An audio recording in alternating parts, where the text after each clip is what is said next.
Sejam todos muito bem-vindos. Na verdade, esta sensibilidade que o Martin me escreveu-me acerca deste pequeno alerta, que é grande, não é? É pequeno na sua dimensão de tempo, mas é enorme no seu significado. E aquilo que o Martin estava sensível, e eu não tenho redes sociais, sou um dos tais que estou à margem das redes, e então não como. Nem as coisas boas, nem as menos boas que passam por lá, mas é a sensibilidade que o Martin teve de estar a ver uma série de mensagens nesta quadra e que não fazem justiça ao Senhor Jesus, que é revelado a João no livro do Apocalipse. E eu estava... Dá-me aí o meu telemóvel, amor. E eu estava a ver exatamente essa mensagem que João nos descreve em Apocalipse e de alguma forma vai ao encontro daquilo que eu escolhi também transmitir hoje. Não estou em Apocalipse, estou em Atos, mas aqui a imagem de Jesus... Esta imagem que João recebeu era a imagem que Paulo também tinha no seu coração. Porque ele não viu um Jesus de redes sociais. Ele viu um Jesus que o atirou ao chão. Estou a falar de Paulo agora. Ele viu um Jesus que lhe tirou os olhos carnais. Ele deixou de ver durante um tempo. Ele viu um Jesus que era tão poderoso que ele disse: Senhor, quem és? E este Senhor é Adonai. É soberano. Quem és tu, este soberano? E este Jesus não está a ser tão transmitido, nem mesmo pelas igrejas. Mas João, quando viu este Jesus, e ele foi um dos compinchas de Jesus na terra, mas quando ele viu este Jesus, ele não o reconheceu. Ele diz que ele tinha na mão direita 7 estrelas, a sua cabeça... Voltei-me para ver quem falava comigo. E depois, voltado, vi 7 candeeiros de ouro e no meio dos candeeiros um semelhante a filho de homem, com vestes talares e cingido à altura do peito com uma cinta de ouro. A sua cabeça e cabelos eram brancos como alva, lã, como neve. Os olhos como chama de fogo. Os pés semelhantes ao bronze polido, como que refinado numa toalha. A voz como voz de muitas águas. Tinha na mão direita 7 estrelas e da boca saía-lhe uma afiada espada de 2 gumes. O seu rosto brilhava como o sol na sua força. Quando o vi, caí a seus pés como morto. Dizendo, porém ele pôs sobre mim a mão direita, dizendo: não temas, eu sou o primeiro e o último, e aquele que vive. Estive morto, mas eis que estou vivo pelos séculos dos séculos e tenho as chaves da morte e do inferno. Escreve, pois, as coisas que viste, e as que são, e as que hão de acontecer depois destas. Então este é o Senhor Jesus que nos é revelado hoje. E Ele nos é revelado hoje, e eu creio mesmo que é este Jesus que Paulo trazia no seu coração e trazia na sua mensagem. Porquê que eu digo isto? Venham comigo até Atos 17. Abram comigo as Escrituras em Atos, no capítulo 17, no versículo 16. E apesar de nós vermos Paulo a ser destacado de uma outra cidade, de Tessalónica, e ele passa até Bereia, e de Bereia ele está a pregar o Evangelho e vê a forma como eles acolhem as Escrituras, com muito mais dignidade do que os próprios tessalónicos. Porém, quando os Tessalónica entendem que Paulo está a pregar em Bereia, que é ali uma cidade muito próxima, vão para lá fazer desordem como tinham feito em Tessalónica. E Paulo é enviado pelos de Bereia a sair para a Acaia, neste caso para a zona de baixo, que hoje nós também conhecemos, a Grécia. E ele foi para Atenas. E os irmãos que o levaram para Atenas, e é isso que se enquadra hoje aqui, levaram-no como um fugitivo. Mas essa não era a postura de Paulo. Porque um fugitivo esconde-se. Um fugitivo silencia-se. Um fugitivo passa despercebido. Porém, Paulo tinha impresso nele este Jesus. Este Jesus que ele vem para julgar. E quando nós falamos do Advento, é verdade que o Natal comercial já passou. Mas o Advento ainda está em uso. Porque a primeira vinda assume uma segunda volta. E é essa volta que o Senhor Jesus nos imprimiu no coração e que nós devemos proclamar. O dia do Senhor está a chegar. E esse foi o Jesus impresso nos olhos de João. Por isso ele, quando viu, caiu como morto. E esse é o Jesus que nós também devemos proclamar hoje em dia. Para que não seja uma surpresa no dia do Senhor. Então nós temos que proclamar constantemente o dia do Senhor. Mas não apenas o dia do Senhor, mas principalmente o Senhor desse dia. Não nos cansemos, não fujamos dessa imagem, dessa impressão, dessa confissão que nós devemos fazer no nosso coração. Em primeiro lugar para nós, porque é tão fácil nós sermos levados por esta imagem do Senhor Jesus, como o Martin dizia, sorridente. E na verdade ele está a sorrir, mas ele não é só sorriso. Ele é este Jesus que traz uma espada na sua boca. Sabe o que é a espada? É a palavra. É a palavra de Deus. Que nós temos que anunciar que Ele vai julgar vivos e mortos. E é Ele que tem o poder e as chaves da morte, porque nem a morte o conteve. E Ele passou por lá como homem para nos resgatar. Mas Ele é tão santo, tão santo, tão santo, que no primeiro dia a morte não o conteve, no segundo dia não o conteve, no terceiro não o conteve. E ele ressurgiu ao terceiro dia, para que se cumprisse a sua palavra. Céus e terra passarão, mas a sua palavra permanecerá para todo o sempre. Amém. Então esta palavra que contém também o juízo estava no coração de Paulo. Venham ler comigo em Atos 17, versículo 16 ao 34. E diz assim as Escrituras: enquanto Paulo os esperava em Atenas, o seu espírito se revoltava, se indignava, estava completamente ali a ferver, a enfervilhar, em face da idolatria dominante na cidade.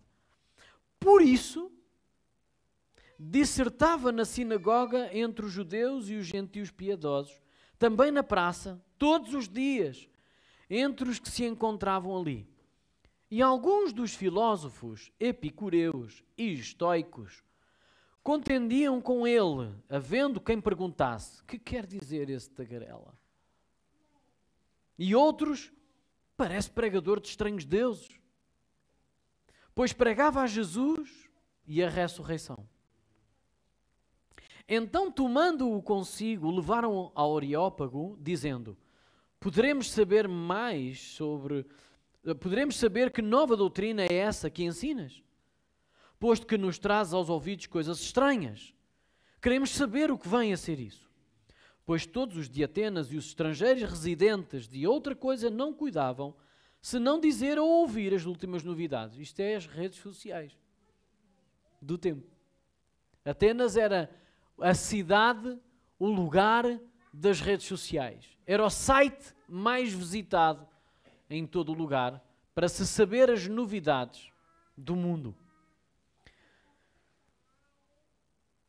Então Paulo, versículo 22, levantando-se no meio do Areópago, disse: senhores atenienses, Em tudo vos vejo acentuadamente religiosos, porque passando e observando os objetos do vosso culto, encontrei também um altar no qual está inscrito ao Deus desconhecido. Pois esse que adorais sem conhecer é precisamente aquele que eu vos anuncio. O Deus que fez o mundo e tudo o que nele existe, sendo Ele Senhor do céu e da terra, não habita em santuários feitos por mãos humanas, nem é servido por mãos humanas, como se de alguma coisa precisasse. Pois Ele mesmo é quem a todos dá vida, respiração e tudo mais. De um só fez toda a raça humana para habitar sobre toda a face da terra, havendo fixado os tempos previamente estabelecidos e os limites da sua habitação, para buscarem a Deus, se porventura, tateando, o possam achar, bem que não está longe de cada um de nós, pois nele vivemos e nos movemos e existimos, como alguns dos vossos poetas têm dito, porque dele também somos geração.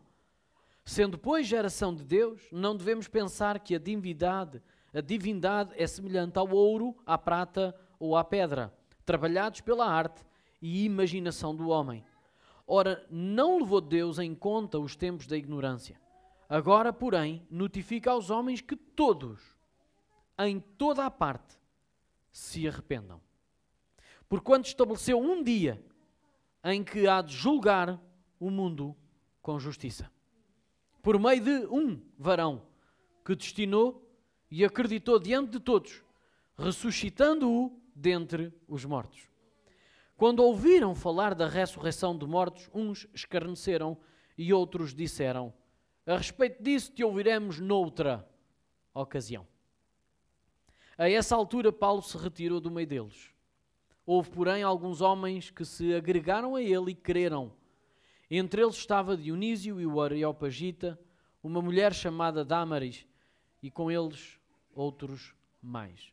É até aqui a palavra do Senhor que nos mostra uma série de coisas aqui hoje, que é, como é que Paulo vivia a sua vida no Evangelho? O que é que ele nos mostra aqui que nós podemos adquirir na nossa vida, praticar na nossa vida? Em primeiro lugar, um coração rendido ao Senhor Jesus, tal qual como Ele é, conhecendo-o através das Escrituras. Porque Ele não escondeu como Ele iria ser no dia do juízo. Aliás, no primeiro sermão, que nós chamamos o Sermão do Monte, que está em Mateus 5 a 7, também em Lucas, em algumas partes. Mas em Mateus 5 a 7 ele mostra quem é, de tal forma que quando ele está a mencionar este sermão e está a terminar o sermão, ele diz: olha, muitos me dirão naquele dia: Senhor, Senhor, não profetizei eu em teu nome? Não fiz eu tantos milagres no teu nome? Não eu expulsei demónios no teu nome? A esses ele dirá: afastai-vos, apartai-vos de mim, porque nunca vos conheci. Eu nunca vos conheci. Sabe, quando a palavra de Deus nos mostra de conhecer, não tem a ver só com lembrar o nome. Tem a ver com relação. Por isso diz, quando um homem conhece a sua esposa, diz, e ele conheceu a sua esposa. Teve relação íntima com ela. Quando o Senhor diz que não nos conhece, não tem a ver com Ele não ser omnisciente. A sua capacidade de nos conhecer no nosso interior. Porque em outras partes da Escritura diz que Ele nunca se deu a eles porque sabia e conhecia o seu coração.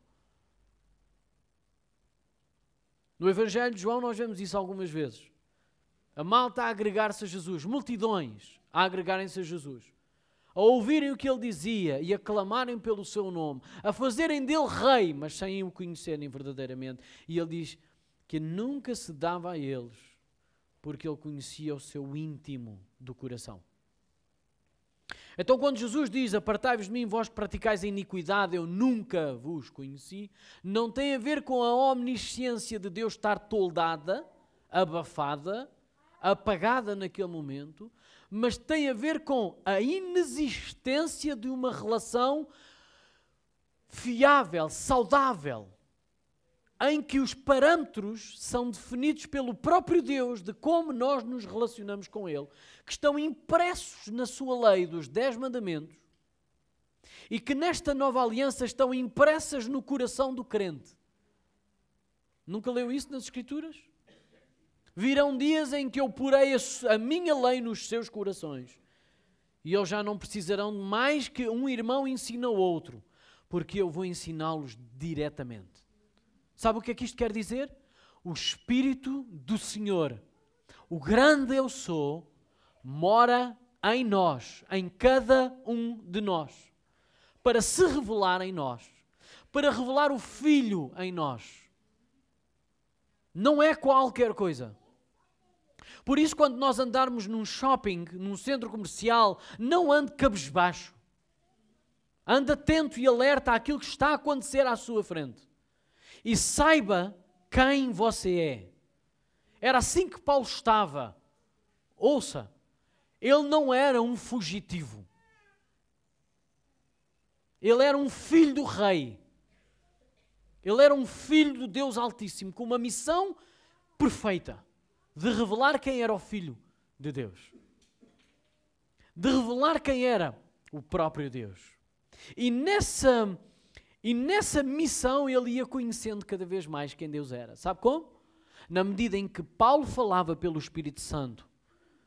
Eles ainda não tinham o Novo Testamento escrito, pois não? Não. O Novo Testamento estava a ser escrito naquele momento.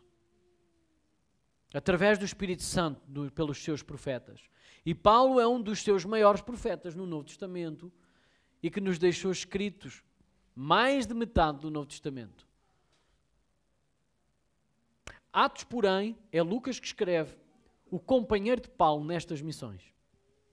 E Lucas, Timóteo e Silas tinham ficado em Bereia. Porque Paulo dava a sua vida, era ele que falava nas sinagogas, era ele que falava nas praças, Silas também falava, mas neste tempo percebe-se que Paulo é que estava a ser o alvo de morte dos Tessalonicenses e nos de Bereia. Então, quando os irmãos de Bereia e que de Tessalónica já o tinham reconhecido e que tinham acompanhado desde Tessalónica até Bereia e que o quiseram proteger, lembram-se da semana passada? Não, foi semana passada, creio que sim. Foi semana passada que eu falei que eles deram a sua vida para proteger Paulo. É o único momento em que nós vemos isto assim acontecer. Porque Jason foi arrastado para o meio da cidade para levar as chicoteadas, para levar o seu próprio, ou seja, para levar o julgamento e o juízo que Paulo teria que levar no seu corpo.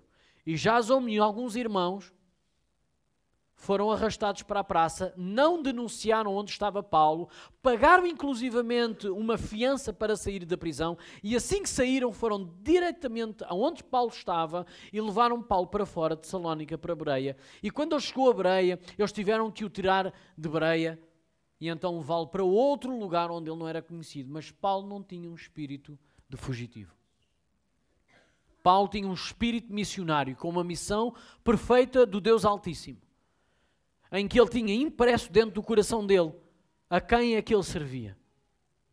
E diz que as últimas palavras, quando ele estava em Atenas, para aqueles discípulos que o seguiram desde Bereia para o escoltar, a sua escolta desde Bereia até Atenas, as últimas palavras de Paulo foi: vocês têm uma missão agora. Vocês vão regressar até Bereia e no momento que chegarem a Bereia, vocês trazem-me Silas, Timóteo e Lucas. Vocês trazem-me-os de lá. Sabe o que é que já estava a ferver no coração de Paulo? O que a Bíblia diz: o seu espírito revoltava-se. Estava incomodado, indignado. Jamais ele poderia ficar calado diante de tal religiosidade e idolatria que ele estava a viver em Atenas. Um fugitivo cala-se, silencia-se, tenta passar despercebido, não chega de um tumulto e cria logo outro a seguir. E o que é que ele fez desde Filipos? Tumulto. Chegou a Tessalónia, tumulto. Bereia, tumulto. E agora chega a Atenas, tumulto. Ouça, nós não estamos a viver em férias. Nós estamos a viver numa guerra espiritual onde nós falamos a verdade, não somos entendidos, não somos bem recebidos, mas nós continuamos na nossa missão. E a nossa missão é não ficar pasmados diante de tal idolatria, ou calados.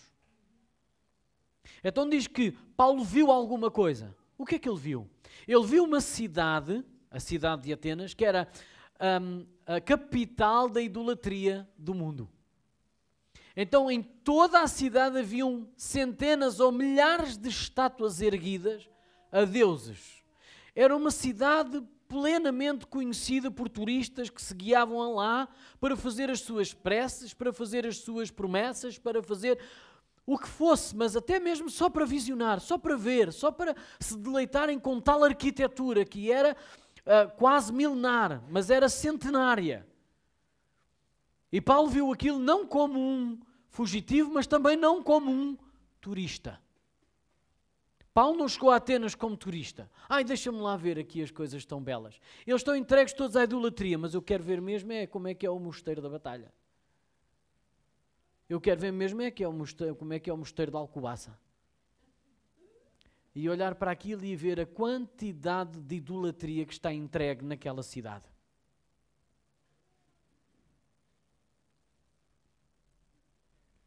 Como é que nós visitamos as nossas cidades?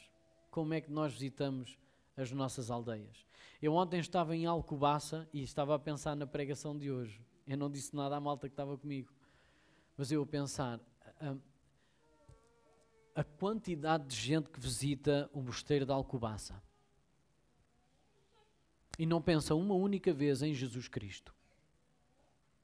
A quantidade de gente que vai ali àquela praça enorme à frente do mosteiro, em que cada freguesia de Alcobaça estava lá com uma barraquinha, a vender cada um a sua cena, a mostrar cada um as suas beldades da sua freguesia, que eu agora nem me lembro a quantidade de freguesias que estavam lá, uma série delas, e eu pensei assim, qual foi a única freguesia que pregou Jesus?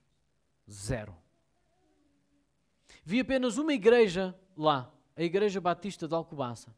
Um edifício extraordinário. Muito interessante. Fiquei bem feliz com aquele investimento. Claro, não conhecia a igreja, só conhecia um edifício. Mas pelo edifício, nós muitas vezes parece que dá-nos uma ideia de como é que vive a igreja. De como é que a igreja se relaciona com o próprio Deus. E ela está muito bem próxima daquele mosteiro, está muito bem próxima daquela praça.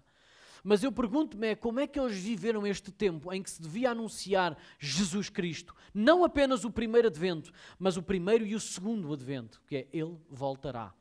E Ele vai ajuizar, vai ser juiz de toda a terra, vivos e mortos. Como é que nós estamos a viver neste tempo em que o que é que nós vemos? E o que é que nós vemos e imprime no nosso coração? Indignação, revolta ou comodismo? Eu vou-vos lembrar uma palavra que Paulo diz aos Romanos. Rogo-vos, pois, irmãos, pelas misericórdias de Deus, que vocês entreguem o vosso corpo em sacrifício vivo, que é santo e agradável a Deus. E que é o vosso culto racional, vocês têm que estar sempre a relacionar e a raciocinar qual é o culto a Deus que nós devemos praticar, onde quer que nós vamos, onde quer que nós falemos, o que é que nós falemos, a quem nós visitemos. Mas agora ouça, e não vos conformeis com o mundo, mas transformai-vos pela renovação do vosso entendimento, para que conheceis qual seja a boa, agradável e perfeita vontade de Deus. Então, aonde quer que nós vamos, o que quer que nós façamos, nós temos que estar com esta mente transformada, renovada pela mente de Cristo. Para que quando nós vamos a algum lado, nós não percamos tempo, mas possamos entender e relacionar o nosso espírito com a palavra de Deus. Nós consigamos tirar dali algum proveito, onde quer que nós vamos, o que quer que nós façamos. Qual é o nosso tempo com Deus? Aquilo que nós vemos, o que é que faz no nosso coração? Eu não sou muito um homem de visitar shoppings e centros comerciais e essas coisas todas. Não sou. Sou uma pessoa... Bom, se eu fizer aqui uma impressão minha, parece que eu sou um asceta. Não é? Vivo num mosteiro, mas não vivo. Mas não gosto de centros comerciais, não tenho redes sociais. Eu agora posso dizer isto porque eu dou-me com uma roda de pastores. Eu estou dentro de um núcleo de pastores que é na rede entre nós, que nós estamos a conhecer e a relacionar-nos, e eu pensava que era o único pastor antissocial, porque não tenho redes sociais, mas afinal não sou o único antissocial. Eu gosto de ter o meu tempo sozinho. Eu gosto de me relacionar comigo mesmo. Se nós não tirarmos tempo para nos relacionarmos connosco, nós nunca nos vamos educar em relação a Deus. Porque nós precisamos em tudo de tempo estar sozinhos para nos conhecermos, para sermos honestos diante de Deus. Porque se nós não nos conhecermos, nós vamos inventar uma personagem qualquer cada vez que nós oramos diante de Deus.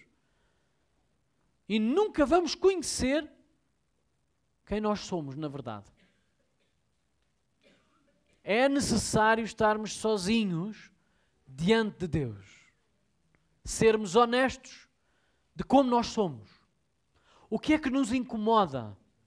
O que é que nos indigna? Ouça, eu vejo muitos indignados hoje em dia, mas não tem a ver com a palavra de Deus e com a prática ou a não prática da palavra de Deus. É muito mais com aquilo que não é semelhante àquilo que nós gostaríamos que as pessoas fossem. Aos nossos princípios e valores que nada têm a ver com Deus. Que na realidade não nos aproximam das pessoas naquilo que Deus nos une. Mas distanciam-nos das pessoas porque não são semelhantes ou uniforme a nós. Ou à nossa forma de pensar. E nós devemos pensar em relação a isso, porque aquilo que Paulo viu e mexeu com ele, que é aquilo que ele sentiu. Ouça, nós devemos ver 4 coisas nesta pregação, nesta partilha. O que é que Paulo viu e o fez revoltar? O que é que ele sentiu? E depois disto, o que é que ele fez? Aquilo que eu vejo indigna-me e distancia-me dos outros, ou aquilo que aconteceu com Paulo, indigna-me, mas aproxima-me dos outros. Irmãos, Paulo não fugiu da idolatria, não fugiu por causa da indignação, pelo contrário, colou-se às pessoas. Sabe, aquilo que Paulo viu fê-lo indignar, cá no íntimo. Ele indignou-se, revoltou-se. E quando isto acontece em nós, o que é que nos faz? Estou a falar só aqui dentro da igreja. Afasta-nos ou une-nos? Sejam honestos. Afasta-nos. Sejam honestos. Afasta-nos. Não promove convite de estarmos juntos. Não promove convite a uma boa conversa para solucionar a união que há em Cristo. Para promover a união que há em Cristo. Sabe o que é que acontece? Nós damos lugar à carne. E a divisão acontece. Porquê? Porque nós somos meninos na fé. Deixe-me dizer isto abertamente, nesta altura que é Natal. Eu poderia dizer um slogan: é Natal, ninguém leva a mal. Mas a realidade é essa. O que é que nos indigna hoje em dia? É a idolatria? É o livramento estar dominado pela idolatria? É os nossos relacionamentos estarem dominados pela nossa egolatria? Ou achava que idolatria tem só a ver com uma coisa externa? Não, a egolatria é o nosso eu, se mandar ter mais voz ativa. E todos nós temos que cuidar do nosso eu, porque ele tem que ser diminuído cada vez mais para que Cristo seja revelado em nós. E quero-vos dizer que não há ninguém aqui que não tenha que trabalhar o seu eu, porque o nosso eu fala muito alto e ele indigna-nos e revolta-nos no nosso espírito. Mas aquilo que Deus nos está a mostrar através de Paulo hoje e através da sua palavra é que Paulo, quando se sentiu indignado por causa do que ele viu, ele fez. Sabe o que é que ele fez? Ele juntou-se na sinagoga. Ele já sabia qual era o resultado. Lembra-se quais eram os resultados até agora? O resultado dele ir à sinagoga discutir ou dialogar as Escrituras. O que é que acontecia? Ser maltratado, ser mal falado, ser expulso da sinagoga. Ele já sabia o resultado, mas ele não estava a lutar por um resultado natural. Ele estava a lutar por um resultado sobrenatural, que é o resultado de cada vez que o Evangelho é pregado, há um coração que se abre para Deus. E para Paulo isso era suficiente. 1000 podem rejeitar. Se um aceitar, eu estou a fazer o meu trabalho. E Paulo foi para as sinagogas e falava nas sinagogas. E foi também para a praça e falava na praça a todos quantos estavam interessados em ouvir a sua tagarelice, como ele foi mencionado. O que é que este tagarela fala? Fala-nos de coisas estranhas. Nós às vezes temos tanta dificuldade em pregar um evangelho verdadeiro que pensamos, bom, deixa-me eu modificar o evangelho para ele ser mais parecido aos ouvidos dos outros. Paulo não fez isso. Paulo não mudou o evangelho. Aliás, ele aos Romanos diz, pois eu não me envergonho do evangelho. Eu não me envergonho do evangelho, pois ele é o poder de Deus para a salvação de todo aquele que crê. Então Paulo não estava na ânsia que todos crescem, ou na perspectiva que todos crescem. Ele estava na missão de pregar todo o Evangelho, para que alguns crescem. E ele não se detinha nisso, então ele ia às sinagogas, ele ia à praça, e no lugar que o indignou, ele uniu-se, foi lá, fez parte. E é isso que nós precisamos de fazer, primeiramente aqui, no nosso corpo de igreja. Há coisas que nos tornam imensamente diferentes, mas não divisíveis. Entendam onde é que eu quero chegar. Nós não somos iguais e nunca vamos ser iguais na nossa carne. Mas podemos estar unidos em Cristo. Sabe o que é que isso quer dizer? É que as coisas velhas já passaram, eis que tudo se fez novo. Aquilo que me dominava já não me domina mais. Então eu tenho que olhar para vocês e amar-vos com o amor de Cristo. Amar-vos acima dos meus conceitos e preconceitos. Desistir de quem o Alexandre diz que não gosta disto, não gosta daquilo, não tolera aquele outro. Não, isso é indignação bíblica ou carnal? Carnal. Porque se Paulo olhasse para tudo aquilo, ele dizia, eu não pertenço aqui. Esta cidade é dominada por idolatria e eu sirvo a Deus um só. Então vamos já embora. Mas o que é que Paulo fez? Eu vou unir-me a vocês para vos pregar o Evangelho, para que vocês sejam atraídos ao mesmo Evangelho, o qual eu sirvo. E nós precisamos disso aqui, neste núcleo mais pequeno, chamada Igreja Evangélica do Livramento. Vamos despir-nos de quem nós somos que nos afasta uns dos outros. Vamos engolir. Ouça, vamos engolir as nossas diferenças. Naquilo que é diferenças peculiares de quem nós somos como pessoas, seres humanos.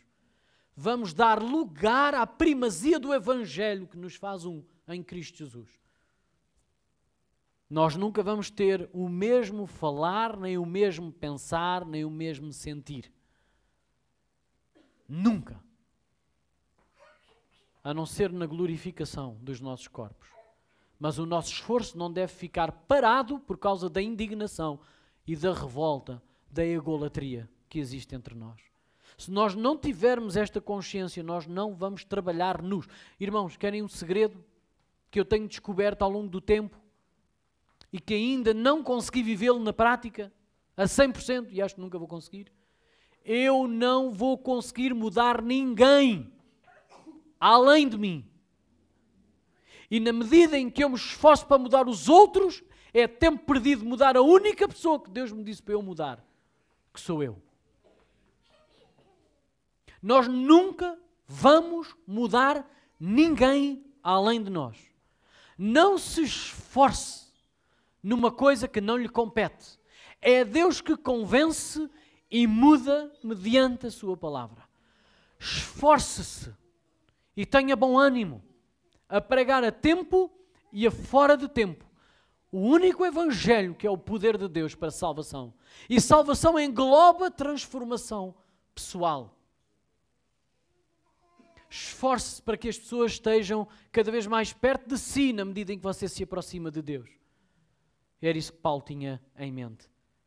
Eu estou tão próximo de Deus que é impossível eu não estar próximo dos outros, porque eu sei que na medida em que eles se aproximam de mim, mesmo com as diferenças todas, eles vão estar mais próximos do meu Deus. Entende esta perspectiva? Ou você não entende que carrega Deus, a imagem do Senhor está em si? Então, se você se afastar de quem já é idólatra e quem não tem Deus, o que é que está a acontecer com as pessoas? Estão a ser afastadas de Deus. Não é que nós sejamos Deus, mas Deus é conosco. E Paulo sabia disso, então Paulo viu e Paulo sentiu-se indignado, mas ele fez aquilo que era contrário à nossa vontade. E ele uniu-se às pessoas a pregar o Evangelho. Então ele viu, sentiu e fez. Fez o quê? Uniu-se às pessoas que eram contrárias e diferentes à sua forma de pensar, falar e agir. Extraordinário. Eu quero ser assim, mais como Paulo. Porque o meu primeiro impulso é afastar-me de quem não é da minha turma. E sabe o que é que eu tenho aprendido no casamento? Que ninguém é da minha turma, nem a minha mulher é da minha turma. E eu tenho aprendido a amá-la na diferença. E tenho aprendido em que ela é muito melhor do que eu naquilo que eu não sou bom. Naquilo que eu sou bom, sou? Não.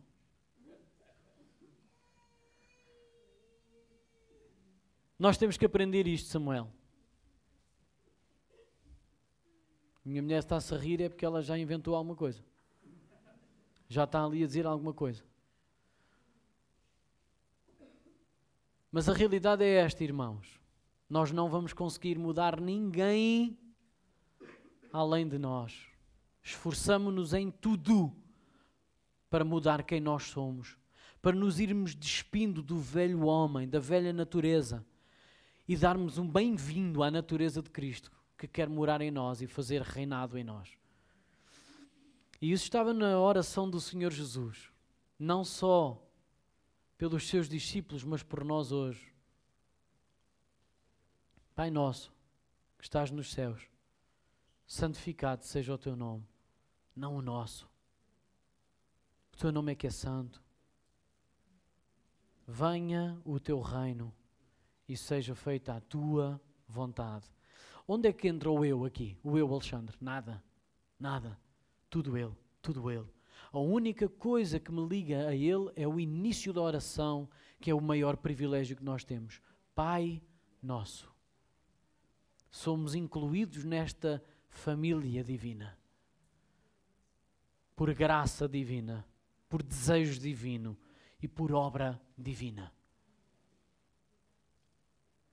E quando nós dizemos assim na terra como no céu, é que nós desejamos um reinado de Deus tão único que não se vê aqui na terra.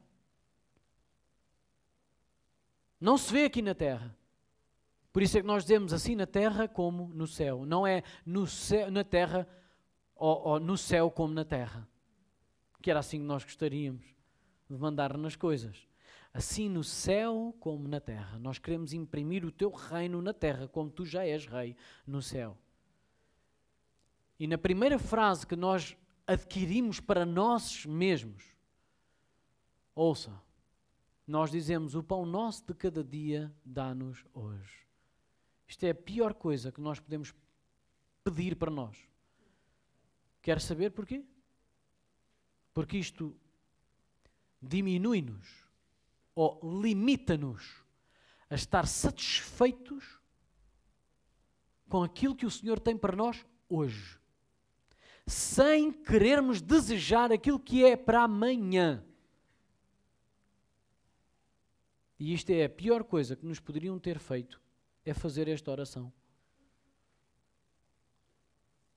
Como se nós pudéssemos estar satisfeitos em nós mesmos com aquilo que recebemos hoje e que temos hoje. O pão nosso de cada dia dá-nos hoje. Por isso é que logo de seguida vem o quê? tem a ver com os devedores, tem a ver com as dívidas, tem a ver com as ofensas. Porque aquilo que nós queremos para nós hoje tem a ver sempre com matéria-prima. Sempre. Mas aquilo que nós precisamos hoje é de perceber o quão perdoados nós fomos em Cristo. Para conseguir viver nesta terra de uma forma como se fôssemos sempre devedores de alguma coisa. Aliás, Paulo aos Romanos diz isto: não devais nenhuma coisa a ninguém, a não ser o amor com que deveis vos amar uns aos outros. Então nós estamos sempre em dívida uns para com os outros. E não tem a ver com matérias-primas. Tem a ver com a nossa forma de viver a vida. E isto, quando nós dizemos o pão nosso de cada dia dá-nos hoje, é nós estarmos satisfeitos com aquilo que nós já temos hoje, com aquilo que o Senhor já nos deu hoje, sem precisarmos estar em oração constante de dizer: Senhor, eu preciso daquilo e preciso daquilo. Por isso é que o Senhor, antes desta oração, diz: para que é que vocês vão pedir coisas que eu já sei que vocês têm que ter necessidade? Façam esta oração. Não me peçam constantemente para amanhã. Estejam satisfeitos com aquilo que eu já vos dei hoje. E olhem para aquilo que é mais necessário. Perdoem a quem vos tem ofendido como eu vos tenho perdoado.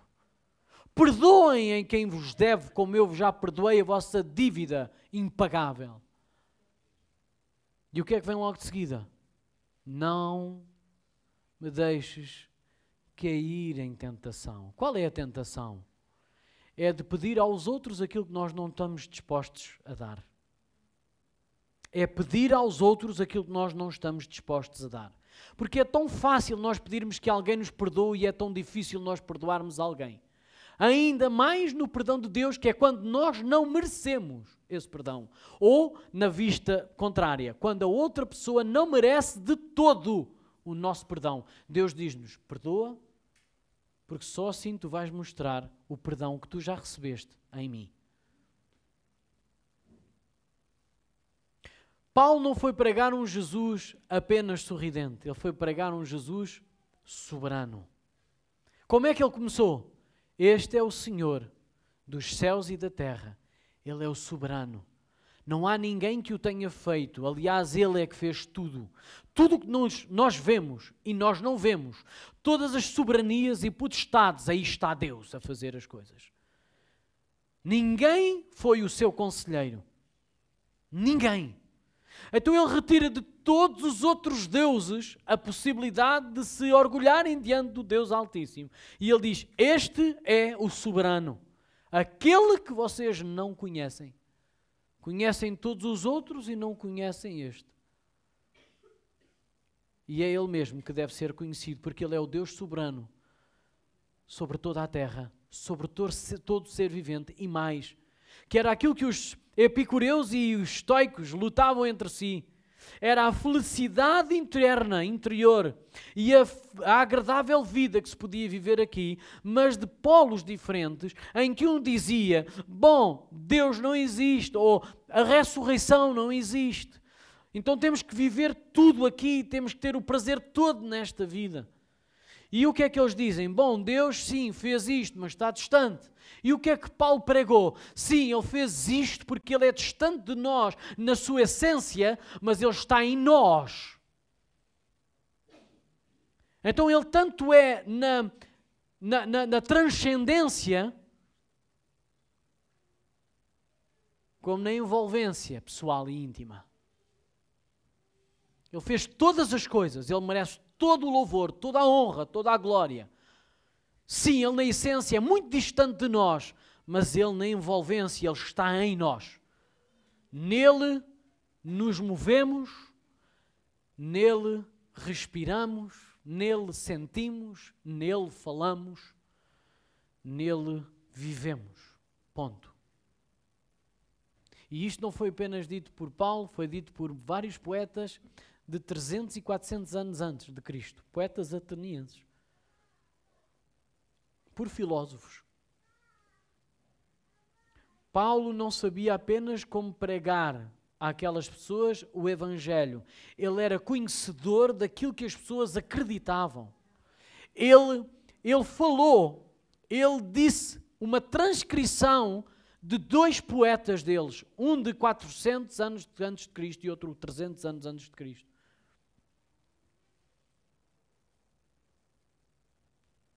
Extraordinário. Então Paulo viu, sentiu-se indignado, mas ele agiu de forma coerente com o Evangelho. E ele pregou o Evangelho. Ele pregou um Evangelho que nós muitas vezes temos dificuldade de pregar. Sabe porquê? Porque ele não só mostrou que Deus é soberano, que ele não admite imagens de escultura, porque ele diz, como é que é possível, e Paulo mostra isto, como é que é possível vocês estarem a fazer imagens se Deus está em nós? Para que imagens? Se Deus, nos seus próprios mandamentos, diz, não façais imagens de escultura. Então nós, ao fazeres uma imagem, já estamos a ser rebeldes contra Deus.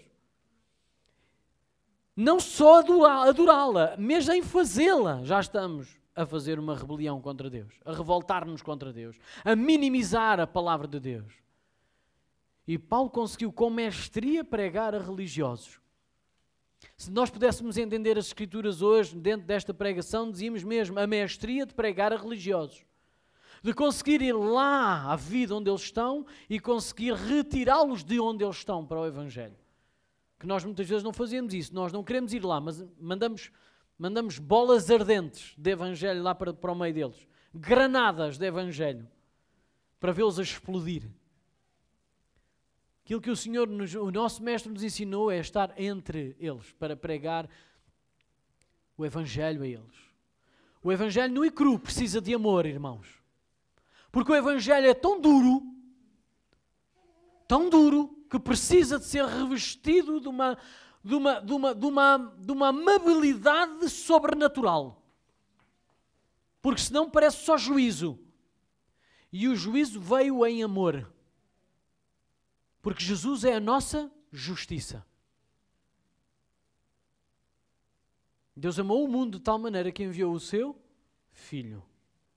Então, se nós queremos pregar o verdadeiro Evangelho, e ele é nu e cru, e ele é duro, os discípulos, quando ouviram o Evangelho da própria boca de Jesus, disseram, quem é que pode aguentar estas palavras? Quem é que pode aguentar estas palavras? E sabe o que é que ele disse intimamente a eles? Eu ainda não vos disse nada, porque vocês ainda não conseguem aguentar. Então eu vou-vos passando pouco a pouco. E quando o meu Espírito estiver em vocês, então vou ser revelado na totalidade. Então, se nós queremos pregar o Evangelho, irmãos, vocês têm que se revestir do amor de Deus. Porque só as palavras já vão ser duras o suficiente, porque é o Espírito do Senhor a matar o homem lá dentro. Mas vocês têm que se revestir de amor, para que eles entendam que é por amor que a mensagem está a ser transmitida. Porque foi assim que Jesus transmitiu. Ele amou de tal forma aos pecadores que ele confundia as pessoas. Como é que um homem que se diz tão perfeito pode estar no meio de pecadores e a comer com eles e a ser servido por eles? Porque mesmo o Senhor, que é juiz, ele tinha o amor perfeito de Deus, que amava sobrenaturalmente. Ele não apontava os preconceitos, ele pregava a palavra em amor. São coisas completamente diferentes. Não se determine a levantar as diferenças. Continua a pregar a verdade. Deixe ser o Evangelho no poder do Espírito Santo a pregar ao coração das pessoas. O que é que nós podemos esperar deste Evangelho que Paulo pregou? Que Deus é soberano. Ele não se limitou a uma coisa. O que é que Paulo pregou? Deus é criador, Deus é provedor, Deus governa, Deus é graça e justiça. Agora, o que é que nós podemos esperar desta pregação, desta partilha? Nós podemos esperar aquilo que Paulo também experimentou. Leia comigo nos últimos versículos. Quando ouviram falar da ressurreição de mortos, uns escarneceram e outros disseram, a respeito disso te ouviremos noutra ocasião. Sabe o que é que isto quer dizer? Paulo ouviu uns gozarem com aquilo que ele estava a falar e ele sabia que aquilo era vida e paz diante de Deus. E outros disseram, ok, gostamos muito de ouvir, mas ouvimos noutra altura. Pode ser assim? Vamos lá adiar a nossa convicção. E outros creram. Às vezes o que nos detém é o nosso orgulho. Porque nós queríamos que o nosso resultado fosse sempre só o último. E todos creram. Então não estamos dispostos muitas vezes a pregar o Evangelho porque sabemos que vamos ser escarnecidos por causa da mensagem que nós enviamos. E às vezes não estamos tão habilitados a sofrer o adiamento de dizerem, ok, gostei muito de ouvir, mas fica para outra altura a minha decisão. Pode ser assim? E nós o que é que fazemos? Desistimos das pessoas. Mas nós temos que lembrar que no meio desta multidão de escarnecimento e de uma decisão adiada, muitos irão crer. E nós servimos este Deus que convence do pecado, do juízo e da justiça. É Ele que nós servimos. Ele é o nosso Rei. Ele é o nosso Senhor. E a mensagem que nós levamos é Jesus no coração. A justiça está lá. E o amor de mãos dadas. A graça e a justiça. Vamos ficar de pé, vamos curvar as nossas cabeças. Peço ao grupo de louvor que possa vir e vamos orar a Deus, ao nosso Senhor. Nosso Deus e Pai, nós pedimos, Senhor, que a Tua palavra possa germinar em nós. Possa fazer fruto, primeiramente em nós, Senhor. Ajuda-nos a nós lembrarmos que nós não conseguimos mudar ninguém além de nós. Ajuda-nos a focar, Senhor, na mudança e na transformação, na renovação do nosso entendimento, que Tu já tens projetado para nós. Nós queremos realmente, Senhor, conhecer qual é a Tua boa, agradável e perfeita vontade. Ajuda-nos a entregar-nos o nosso corpo em sacrifício vivo, que é santo e agradável a Ti, Senhor. Ajuda-nos a fazer este culto racional dia após dia, para que Tu saias glorificado, honrado, exaltado, Senhor, sempre na nossa vida. Ajuda-nos a ter a ousadia de Paulo, a mesmo sendo perseguido, a não ser um fugitivo, a ter um espírito de pregador, de missionário, a ter um espírito de alerta, um espírito de amor que se entrega, mesmo sabendo que o resultado pode ser danoso, pessoalmente, mas frutífero no Evangelho. Ajuda-nos a ser assim como o Teu servo Paulo. Dá-nos, Senhor, do mesmo Espírito. Dá-nos, Senhor, da mesma vontade. Ajuda-nos a estarmos alertas, Senhor, neste tempo, que é o nosso tempo. Alertas nas redes sociais, alertas nos centros comerciais, alertas nos nossos trabalhos, alertas nas nossas vizinhanças.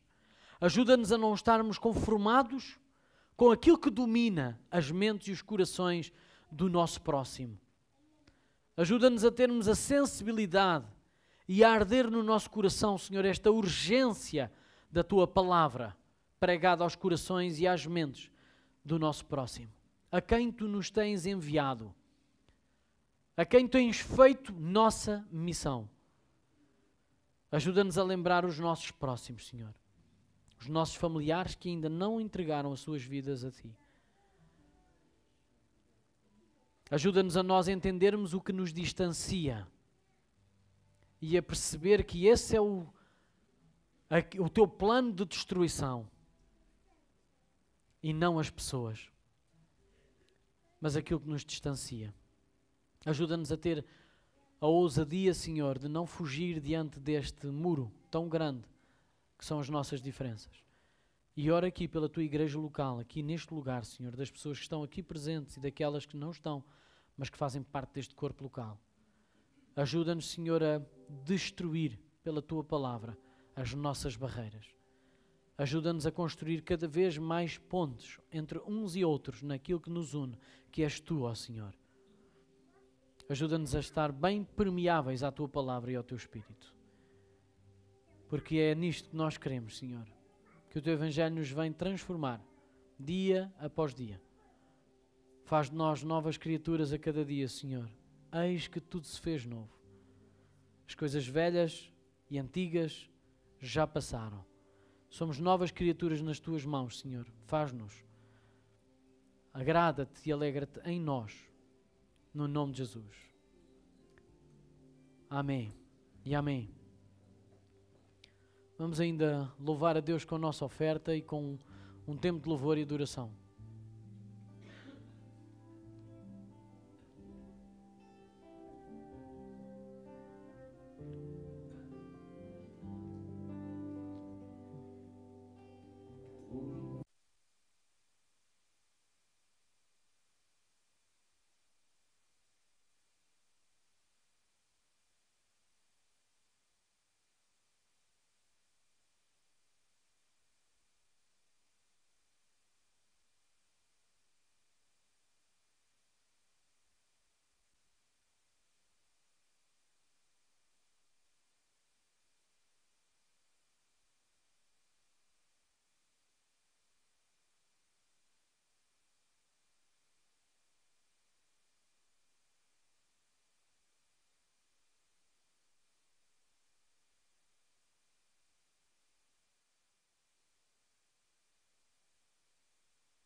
Consagramos, Senhor. Aleluia, aleluia. Que não seja apenas um desejo de 2024, mas seja um desejo de 2025, dia após dia. Que nós nos consagremos a Deus dia após dia. Sabe, o Senhor não nos vai mostrar tudo num dia, mas Ele vai nos mostrando a cada dia aquilo que nós precisamos de viver. Então não sejamos vagarosos no bem, mas sejamos em tudo alegres em obedecer e agradar ao nosso Senhor. Então, durante os últimos dias de 2024, que nós possamos ter isto em mente e que seja a gasolina do nosso 2025, fazer a vontade do Pai. Fazer a vontade do Pai. Então, nós já só nos vemos, em princípio, provavelmente, dia 5, né, em janeiro, já de 2025. O Senhor tem sido sempre tão bom connosco. Sempre tão bom connosco. Irmãos, Ele não é só bom quando as coisas nos correm bem. Muitas vezes Ele lança-nos ao abismo. E no vale da sombra da morte nós vemos que Ele está connosco. Às vezes precisamos de ter assim uns abalos. precisamos assim de uns abalos para reconhecermos que Ele é Deus. E Ele não é Deus apenas na nossa alegria, no nosso bem-estar. Ele é Deus, ponto. Glória a Deus. Como Jó dizia, Ele tirou, Ele deu e Ele tirou. Ainda que Ele me mate, nele confiarei. E é assim que nós temos que viver o nosso 2025. Nós não vamos ter tudo do melhor que a nossa cabeça desejou. Nós vamos ter tudo aquilo que o Senhor desejou e entende que é o melhor para nós. Amém? Isto não é fácil, só crentes é que podem dizer isto assim, não é? Se as coisas não correrem bem, Deus é bom. Nesses momentos, irmãos, nós precisamos uns dos outros, porque nós não vamos ter a facilidade de dizer Deus é bom na dificuldade. Às vezes o silêncio toma conta de nós. E a nossa oração é difícil de sair cá para fora. Mas no momento em que nós declaramos que Deus é bom, mesmo no meio da tribulação, a nossa vida muda. Jonas precisou de 3 dias na barriga do peixe, ali nas entranhas, a cheirar tudo mal, para ele entender que no fundo do abismo, ele percebeu que Deus é bom. Sempre bom. E a única coisa que ele poderia fazer era entregar a sua vida, o que restava dela. E dizer, Deus, Tu és bom, Tu conheces todas as coisas. Deixa-me eu viver para Ti. Fazer a Tua vontade. Então que nós tenhamos este sentimento em 2025. Mesmo quando as coisas não estiverem bem. Eu tenho um desejo para 2025 para a nossa igreja. Que os nossos relacionamentos fiquem cada vez mais fortes. Mesmo na diferença. Que nós saibamos dizer uns aos outros aquilo que nos afasta. Ouça, eu não estou a dizer apenas boas coisas. Que nós tenhamos a ousadia e o amor a unir as nossas diferenças. A dizermos na cara uns dos outros, com grande amor e às vezes aflição, mas com ousadia. Olha, eu não consigo contornar este sentimento. Eu gostava de ser mais unido a Ti, mas há coisas que eu não tolero. E deixem que o Espírito Santo faça em vocês esse milagre. Eu tenho visto milagres acontecer em 2024 e eu quero que esse em 2025 seja cada vez mais contemporâneo em nós, na nossa igreja local. Que as pessoas que só o Evangelho une, possam unir-se em 2025. Porque se dependesse de nós mesmos, da nossa vontade, nunca iríamos estar unidos. Então deixe o Evangelho fazer esse milagre em 2025, no meio da nossa igreja. Deixe que Deus una aquele que não era unível. Deixe o milagre de Deus acontecer na sua vida e no seu coração. Deixe que Deus quebre essas barreiras e unir a quem vocês jamais iriam unir-se se não tivesse Jesus Cristo no seu coração. Vamos fazer isso? Isso vai depender muito, todos os dias, da nossa sujeição ao Senhor e do nosso quebrantamento diante de Deus. Então que o Pai seja em tudo visível em nós, que o Espírito Santo continue a sua boa obra e que a graça de Jesus e o amor de Jesus possa ser visível nas nossas relações. Amém? E até que o Senhor Jesus venha levar a sua noiva. Amém? Então uma semana muito abençoada.